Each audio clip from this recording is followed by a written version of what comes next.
Buenas noches. Vamos a cambiar totalmente el tema que nos precedió. Vamos a pasar al derecho en realidad societario, y podría decir que el derecho mercantil no es ajeno al problema de la vulnerabilidad. Ejemplo de ello lo podemos encontrar en el derecho concursal. Hay acreedores vulnerables. En esto la Corte se ha expedido, hay fallos muy importantes en protección de los derechos constitucionales. No se los llama acreedores vulnerables, en realidad se los llama involuntarios, pero eso es, bueno, una cuestión de elección del título. Pero también hay deudores o concursados vulnerables. El sobreendeudamiento del deudor hoy en día es un fenómeno que lamentablemente arrastra a muchas personas humanas, y conjuntamente con su familia. No me voy a extender y vamos a escuchar al doctor Ricardo Nissen, que es abogado, es profesor en la Universidad de Buenos Aires, la Universidad de Avellaneda, es autor de importantes obras en derecho societario.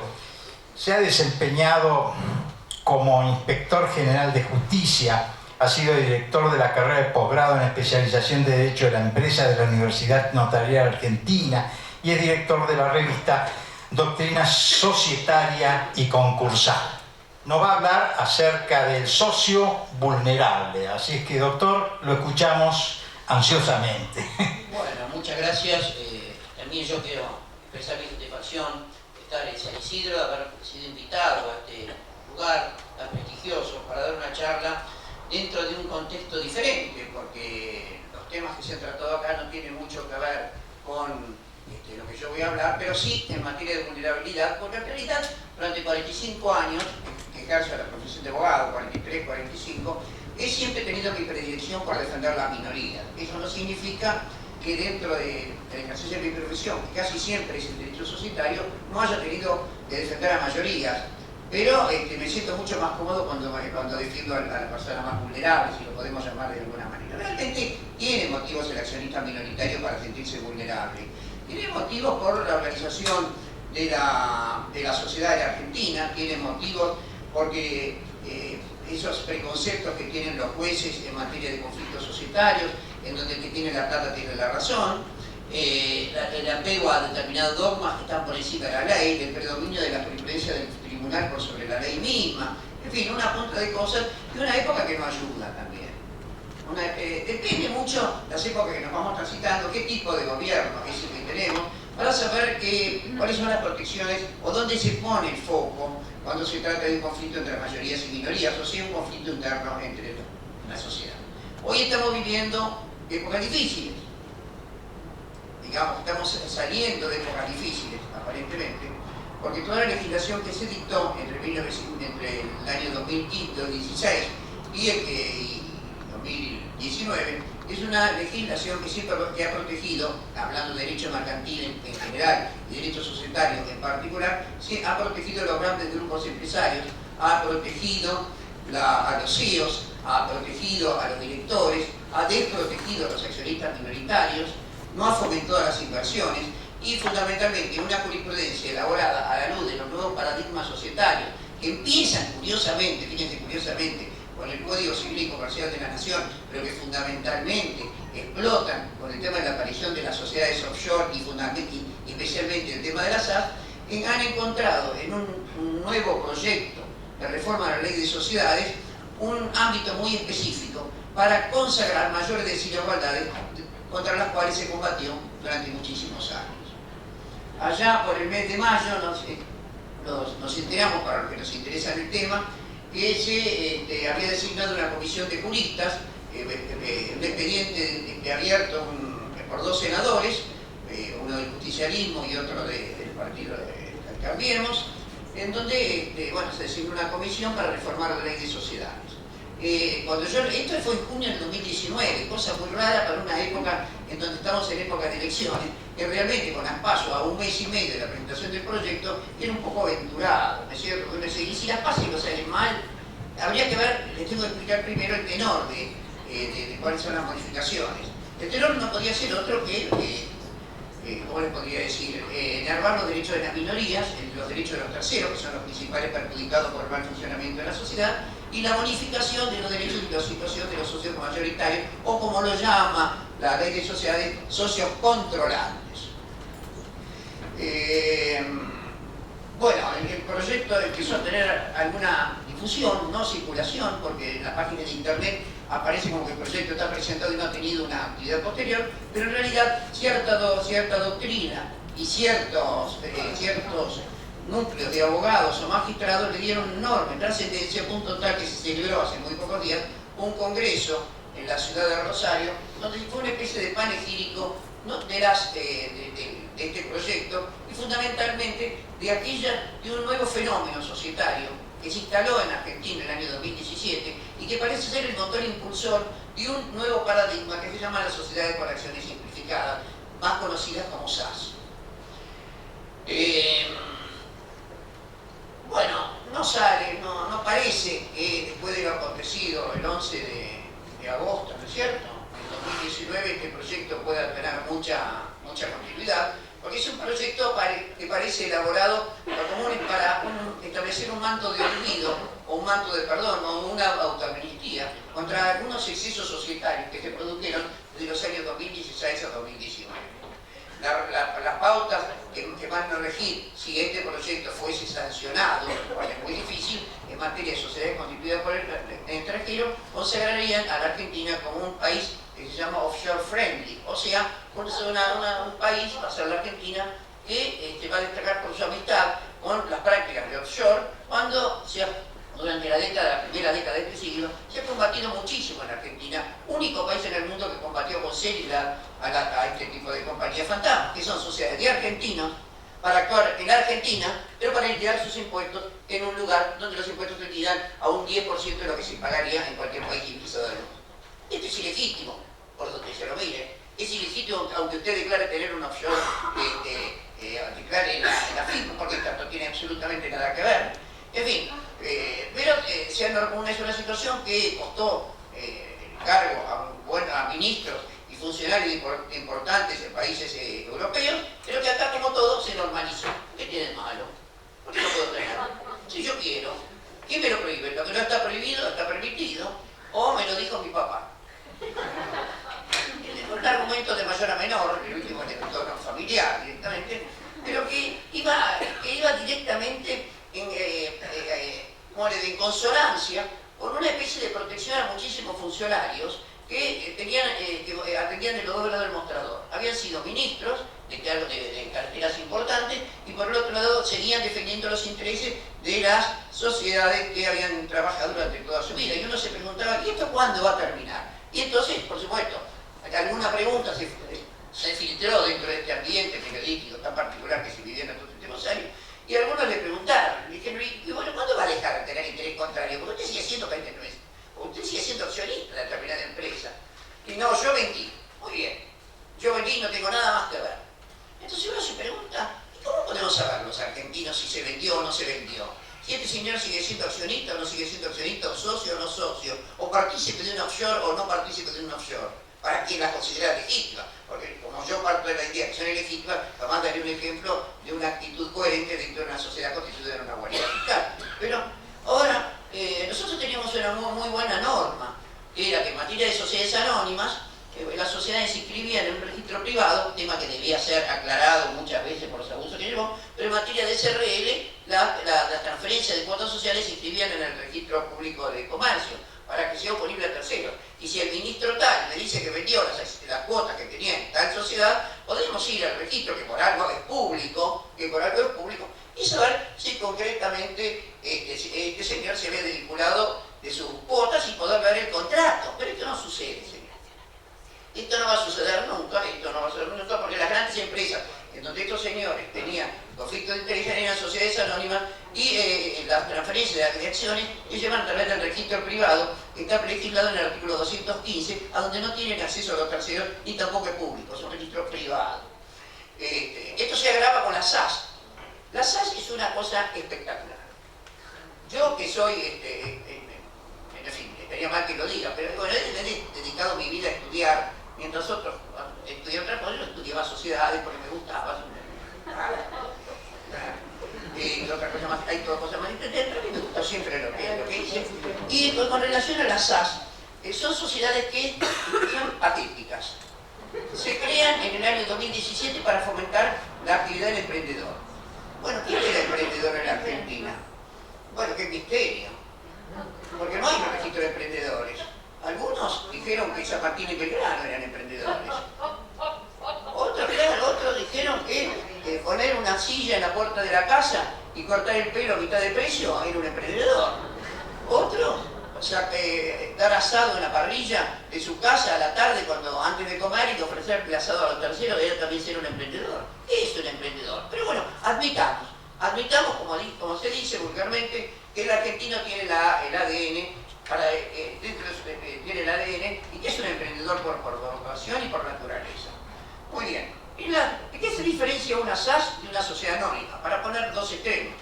Que en la SAS se puede hacer de todo. Usted puede hacer de todo con los accionistas minoritarios. No es necesario reglamentar ningún derecho.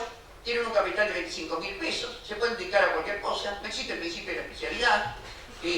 Son todas sociedades prácticamente en un 60% unipersonales.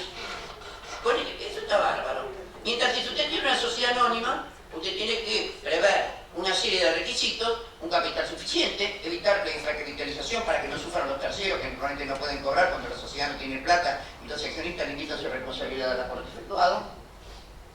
Son sociedades en donde todos los derechos tienen que estar minuciosamente regulados, el funcionamiento también, que hay muchísimas normas de protección a terceros, especialmente en materia de emisión de acciones, inopolibilidad de la personalidad pública. Bueno, todo eso, señores, no vale si usted quiere hacer una SAS.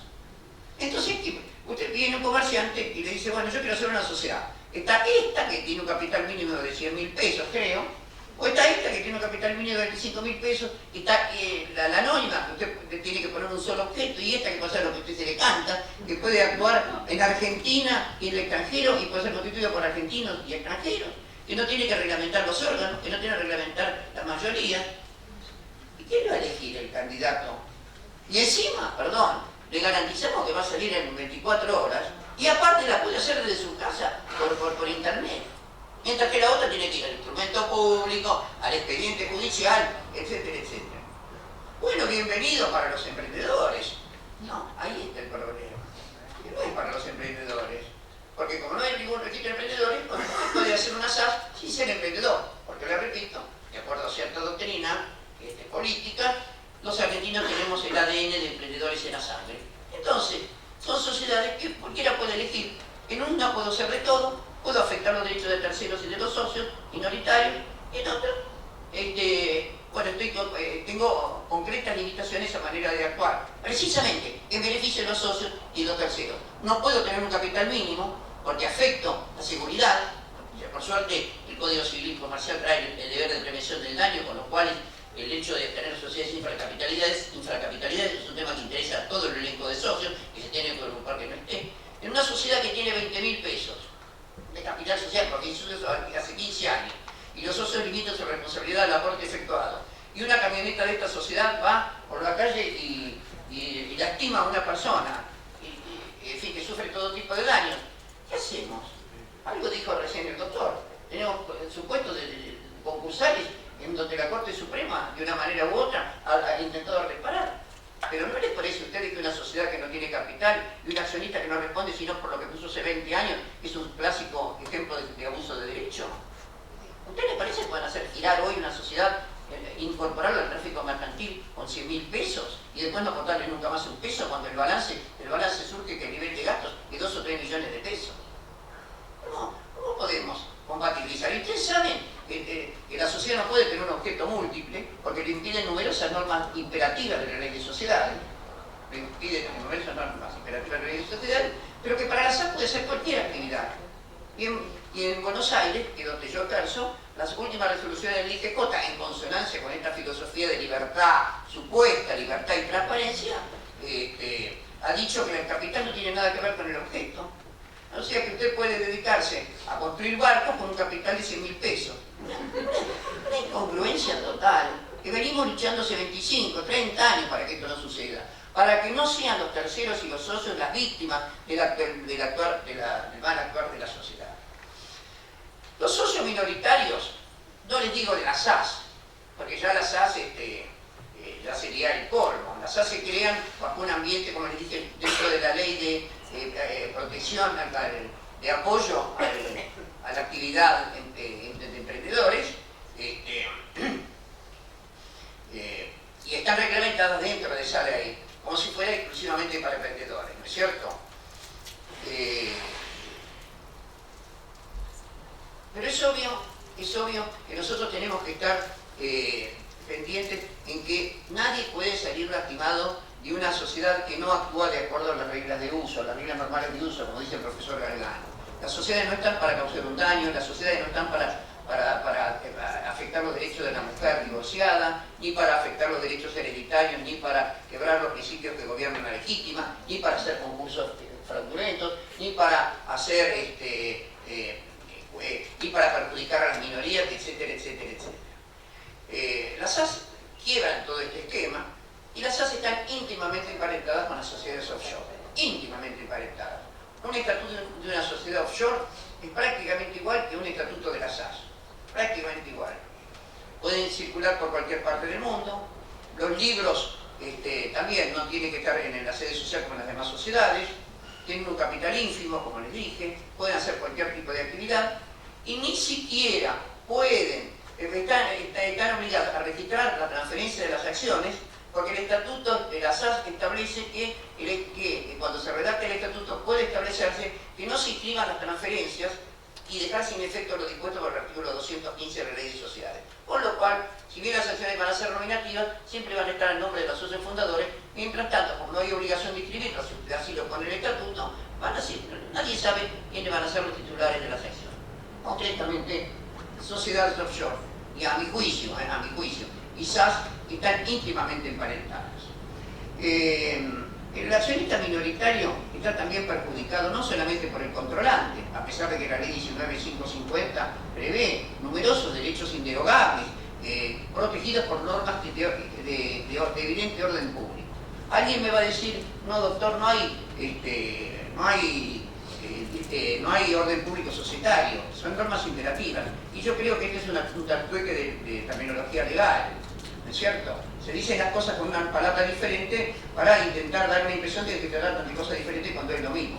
Una norma de orden público es imperativa, y es imperativa porque es de orden público. O sea, una norma de orden público tiene que hacerse respetar, no puede ser vulnerada por convenciones de particulares, precisamente porque hay intereses en juego que superan los de los accionistas o que están involucrados en esta historia. También los accionistas minoritarios están sometidos normalmente a una serie de problemas, tanto dentro de la órbita judicial como dentro de la órbita de la ley de sociedades. Los derechos inderogables de los socios, que podemos definirlos. Sí, que podemos definirlos entre el derecho a mantener intangible la cantidad de acciones que tienen, el derecho de información, el derecho al dividendo, el derecho de receso.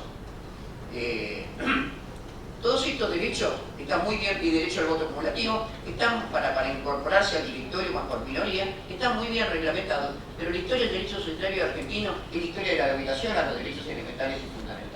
Y esta violación a los derechos fundamentales no se hace como era de esperar por el accionista mayoritario, que a lo mejor está cansado de tener discusiones con el socio y ya se inventa aumentos de capital ficticios o inventa cualquier tipo de artilugio para privar las acciones como la operación acordeón, etcétera, etcétera, sino que la justicia no ayuda a que estos conflictos, cuando el minoritario decide ir a la justicia a reclamar por sus derechos que son permanentemente violados, la justicia no ayuda. No ayuda ¿por qué? ¿Cuáles son? En primer lugar, la justicia, y les hablo de la capital federal porque yo no ejerzo en provincia, porque no sé si San Isidro no ejerzo, pero en capital las características son Hay mucha ignorancia producto de la inexperiencia de los jueces en temas societarios.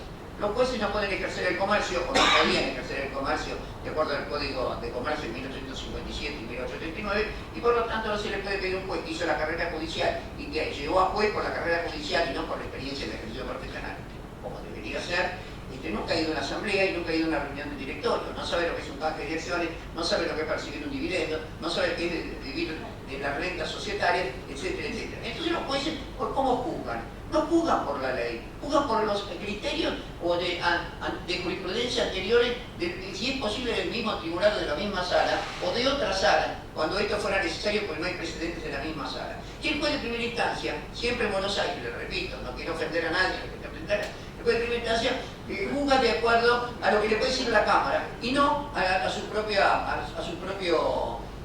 saber y entender. Y eso es gravísimo. Tenemos el problema de la sentencia. La sentencia. Los juicios etarios demoran 8 años. Y no estoy hablando solamente de los juicios de la minoría con la mayoría. Estoy hablando del juicio de la mujer divorciada contra el marido que frustró sus derechos patrimoniales porque la casa estaba a nombre de un offshore o de una sociedad y no del marido título particular. Estoy hablando de los herederos en donde el causante dona todos los bienes de una sociedad y los herederos tienen que recibir acciones en lugar de los bienes físicos. Me estoy refiriendo a todos esos tipos de supuestos. Entonces, ¿cuánto duran los pleitos? Duran 8 años, 10 años. ¿Y puede la gente esperar 8 o 10 años? No pueden, ni muchísimo menos. No pueden porque la gente se enferma y se toma como único tema de conversación este divorcio societario o este divorcio conyugal afectado por una sociedad y los pleitos enferman a la gente. Nos pone muy contentos el día que ganamos, pero durante 10 años tenemos que peregrinar, tenemos que estar llamando como abogados a nuestros clientes para consolarlos, para contenerlos, y los jueces prefieren mantener uno de los principios más absurdos del derecho argentino, el principio de la conservación del acto jurídico. Uno de los principios más estúpidos que he visto. ¿Por qué hay que conservar lo malo? Si el acto jurídico se advierte en cada oportunidad si es bueno o malo, pero no tiene que haber un principio diciendo, porque se hizo y ya se hizo, entonces le demos prioridad a su existencia. Pero en principio de la conservación de los actos jurídicos, los jueces son restrictivos, aplican criterios que no adoptan una sanción correspondiente en el momento adecuado para poner fin a un estado de cosas, son absolutamente, ¿cómo les puedo decir?, también restrictivos en materia de otorgamiento de medidas cautelares, aplican todo tipo de dogmas. El interés social, ¿qué es el interés social? No, doctor, es el interés de la persona política. Pero el interés de la persona política no es criatura nacida de vientre de mujer, como decía Clarín. ¿Qué es esto? No, y la persona política no puede recibir daño moral, porque la persona política no tiene sentimientos. Claro, yo mandé a mis hijos al colegio, me crié, los eduqué, pagué todos mis gastos con mi mujer y mi familia, todo con la plata de la sociedad. Alguien en un discurso radial o televisivo o en una noticia de la tele afectó a el funcionamiento de la sociedad, involucrándolo con cualquier delincuente, la sociedad sufre un enorme daño, un daño porque no tiene la misma rentabilidad que antes a raíz de la mala prensa que tiene, y nosotros no podemos pedir daño moral contra el que perjudicó a la sociedad, porque la sociedad no pudo sufrir porque no tenía sentimientos. Pero parecemos tontos. Sinceramente, ¿cómo podemos interpretar las cosas si es una ficción la sociedad? Si no es ser de carne y hueso. Que tenga órganos, yo me niego a pensarlo. Pero bueno, de acuerdo a la ley de sociedad, la sociedad tiene órganos. ¿Cuántos pueden tener? ¿Cuántos? ¿Y de qué tipo son esos órganos? ¿No es cierto? Pero se inventan cosas, se inventan en Francia, se inventan en Europa, se inventan en Inglaterra, y nosotros seguimos, porque entonces lo que está bien en Francia y en Inglaterra o en el derecho norteamericano, de acuerdo a las épocas, son las cosas que tenemos que adoptar nosotros. Y nos vamos alejando de esa realidad, y nos convertimos en puristas, que cometemos el peor pecado, que es hacer de la abstracción nuestra manera de pensar y nuestra manera de ver las cosas.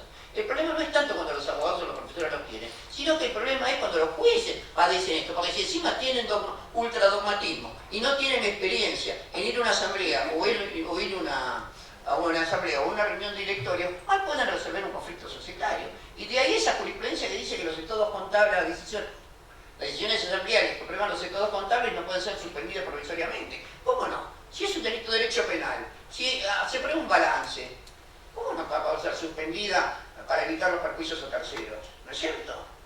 El tema de la inapolabilidad jurídica, que ahora quieren y pretenden que sea de interpretación restrictiva, cuando sirvió como modelo para que los empresarios ante el peligro de que en un caso de juicio, por la aplicación de la teoría del artículo 54 de la Ley de Sociedades y 141 del Código Civil Comercial, extienda la condena por haber hecho abuso de la personalidad jurídica, confundiendo a la persona o imputando al socio las actitudes societarias que son ilegítimas. Yo creo que tiene que haber una importante reforma, que tenemos que proteger al derecho al accionista minoritario, que es un verdadero paria en la sociedad, una verdadera paria, porque solamente protegiendo al accionista minoritario van a venir las inversiones. Porque los grandes consorcios internacionales no vienen solo como mayorías, sino también vienen como minorías.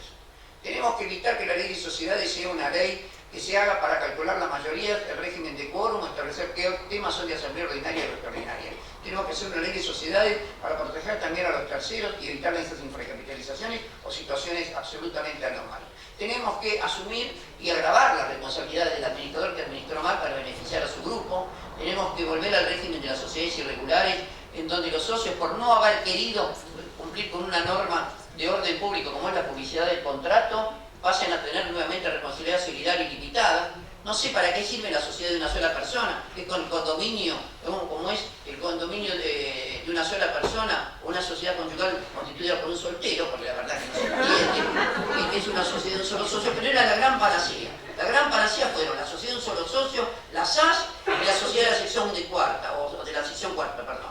Y todas estas eran las grandes panaceas del derecho societario. El fracaso fue estrepitoso. Señores, tuve que hablar rápido porque esto es para dar un curso de 6 meses.